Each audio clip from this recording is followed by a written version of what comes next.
Have you ever had thoughts that scare you? Images you don't want, but that keep coming back? Have you ever wondered if you're broken or going mad?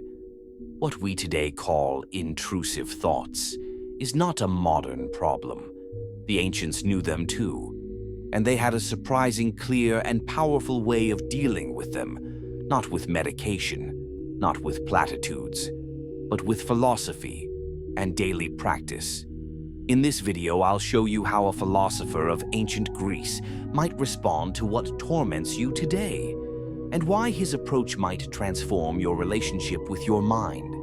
Watch until the end. You may discover that peace is closer than you think. On the 13th day of the month of Gemelian, the sun was low and the air over the hills of Nicopolis shimmered like silk in the wind. Leontes, spiritual son of Epictetus, sat cross-legged in the inner courtyard of the school, his gray cloak folded neatly over his knees. Around him, the students took their seats in silence, but one remained standing. It was Timos, a young Athenian with a nervous demeanor, known for his impeccable discipline and ever-tense face. That day, though, something was different. His gaze avoided the sky, and his hands clenched the edge of his tunic so tightly his knuckles turned white. Leontes looked up. "Timos, I see your soul is walking elsewhere. Come." The young man stepped forward. He didn't kneel, didn't sit. He stood like a tree bent in a storm. "Master," he said softly, "I am not worthy of this school, nor of your guidance." Leontes didn't move a muscle. "Why do you say that?" "Because my mind is not mine. It's like a field overrun with wild beasts. Thoughts, master. Thoughts that charge at me like soldiers in battle. Things I don't want to think. Things that make me tremble." His voice cracked. Some students looked down. Others listened like people hearing a truth too familiar. "What thoughts, Timos?" The young man swallowed.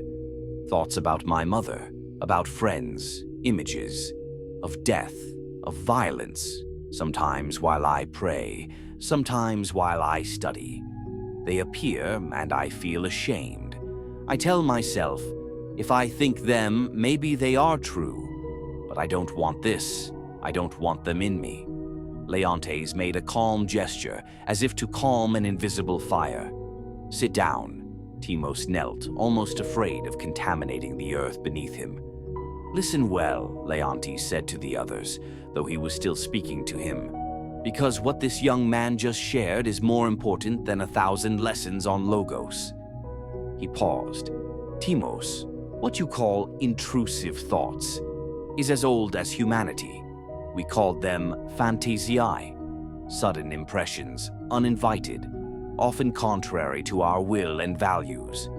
But if I think them," Timos tried, "if you think them, it doesn't mean you want them, nor that you agree with them, nor that they define you. It only means your mind is alive." He looked around. "The mind is like a sky. Impressions are clouds. Some are light, others are full of storm. But the sky remains sky even when crossed by clouds." Timos looked up, a glimmer of hope in his eyes. "Then I'm not sick."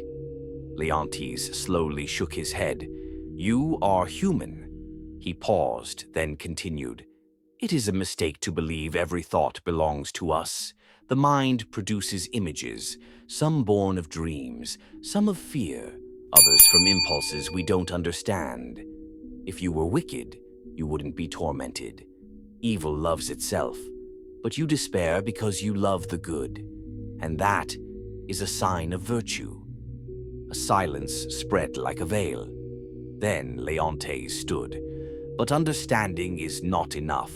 One must act. Here's how we face intrusive thoughts. 1. Observe, don't fight. When a disturbing thought appears, don't go to war with it. Every time you say, 'I don't want to think this,' you're feeding it. Instead, observe. Like a fisherman watches the river pass. Say, 'Here is an intrusive thought.' Just that. without judgment. 2. Remember, you are not your thought. You are not the wind, but the sail that cuts through it. You are not the thought, but the awareness watching it. When you say, "This thought is wrong, so I must be wrong," you make a logical mistake. It's like saying, "A leaf fell on my roof, therefore my house is cursed." Absurd, right? 3. Return to the present. After observing the thought, return to what you can control: your breath, your work, your choice. Walk. Prepare your meal. Help another. Every action rooted in the present is an antidote to the poison of obsessive thought. 4. Speak if needed. Shame makes thoughts stronger, but words weaken them. Just as you did now, Timos. You spoke, and already I see the monster is smaller in your eyes. Share, not with everyone, but with those who can listen without judging. The one who walks alone in the mind is easy prey. 5. Train your mind daily.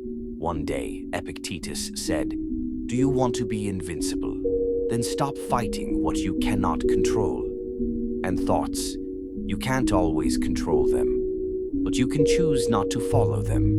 You can choose your action, like a warrior who does not choose the battle, but how to fight it.